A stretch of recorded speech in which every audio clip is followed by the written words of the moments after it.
In this video we're going to simplify algebraic expressions with fractions.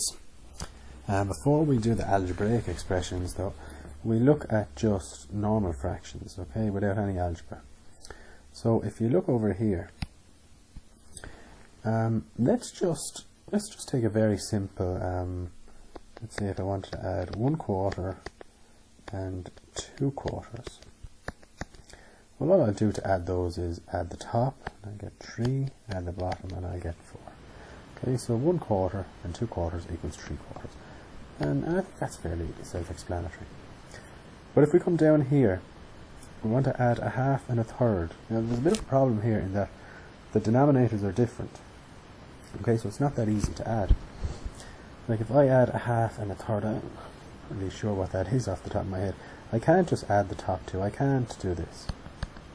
Okay, so I cannot add the top 2 and get 2, and then the bottom 2 and get 5. A half and a third is not equal to 2/5. So what could I do? Well, if I look up here, I'm after dividing this segment on top into half. Okay, so there's a half there. And I want to add that half and that third. But the problem is they're not really the same entities really.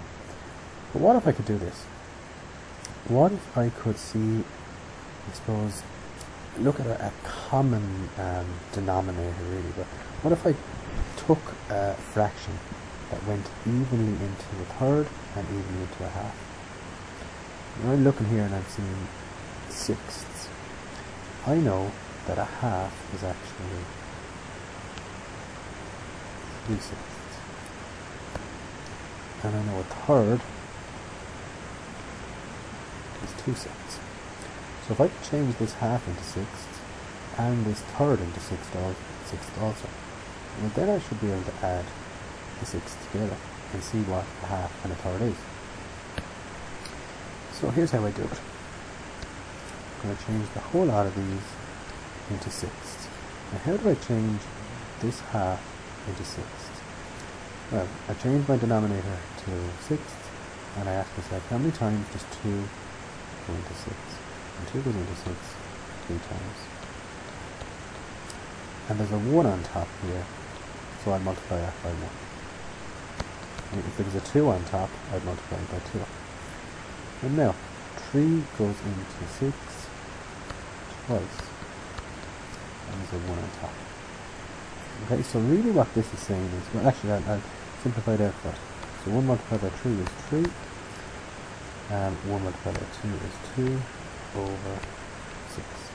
Okay, now that's really the same as 3 over 6 plus 2 over 6. And actually, if I look at this,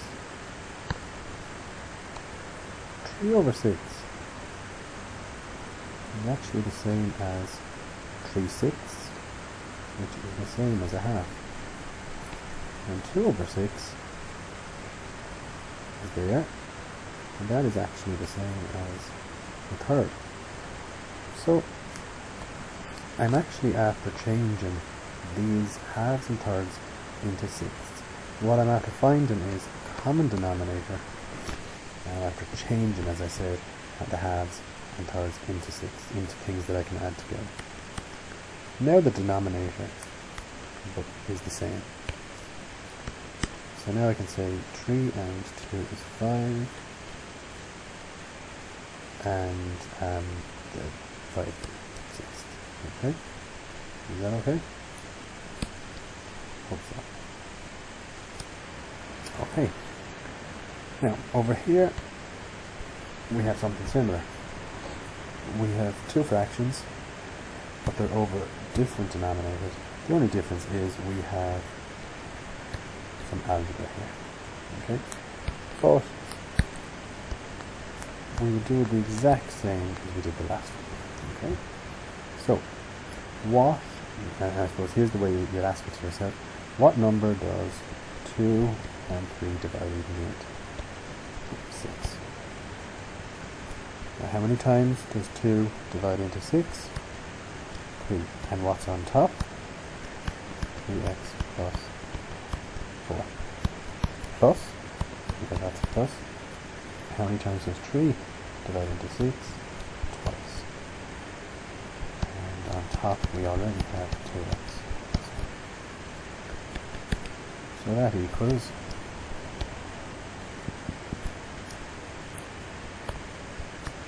3x, and 3 plus 4, 2 by 2x, 2 by 1.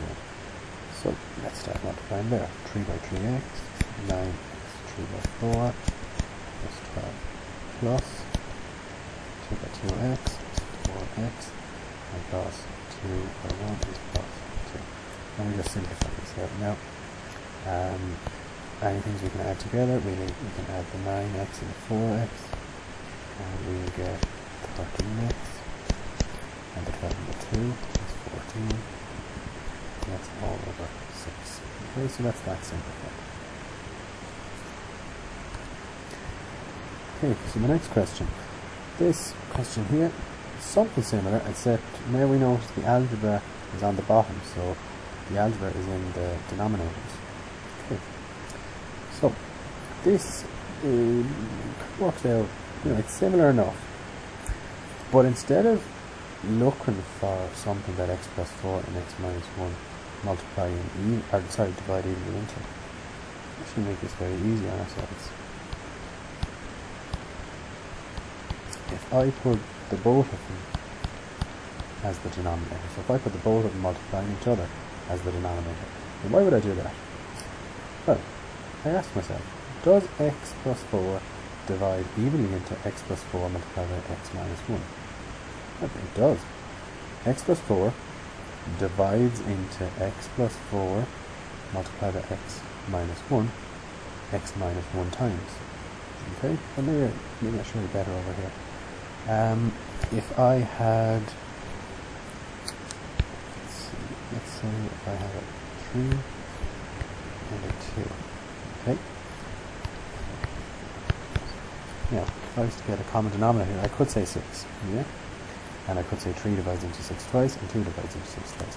I could also say, instead of saying 6, I could just say 3 multiplied by 2. And likewise, 3 divides into this, 3 multiplied by 2, twice. And 2 divides into the 3 multiplied by 2, 3 times. So writing it like this, or writing it like this, is the same thing. So likewise over here, instead of actually multiplying these together and getting some number or some expression that they both divide into, I can just write the two of them like this.